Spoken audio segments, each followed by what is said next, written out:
Praise the Lord. மீட்பெரும் இரட்சகரும் ஆகிய இயேசு கிறிஸ்துவின் இனி நாமத்தில் உங்கள் அனைவருக்கும் என் அன்பார்ந்த வாழ்த்துக்கள்.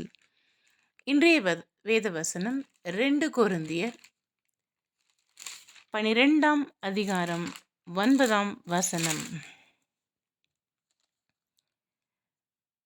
அதற்கு அவர், என் கிருபை உனக்கு போதும், பலவீனத்திலே என் பலம் பூரணமாய் விளங்கும் என்றார்.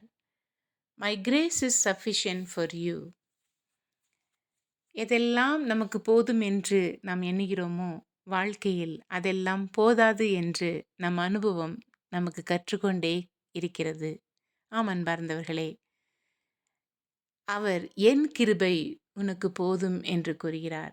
நம் பலவீனம் உள்ள இடத்தில் நம் எதையாகிலும் கடினமாக யோசிக்கும் பொழுது என் கிருபை உனக்கு போதும் என்று கூறுகிறார். கிருபை என்பது ஏதோ தகுதியால் மட்டும் உள்ளவர்களுக்கு கொடுப்பதல்ல. தகுதியே இல்லாத பாவியாய் இருந்த நமக்கும் அந்த கடைசி சொட்டு இரத்தத்தில் விலையேற பெற்ற இரத்தத்தை கொண்டு உங்களையும் என்னையும் விலையாக கிரயித்து கொண்டு வாங்கினாரே, அது கிருபை. புலம்பல் 3:22 சொன்னதுபடி நாம் நிற்பதும் நிர்மூலமாகாமல் இருப்பதும் அவருடைய கிருபையாய் இருக்கிறது. அந்த கிருபை உனக்கு போதும் என்று கூறுகிறார்.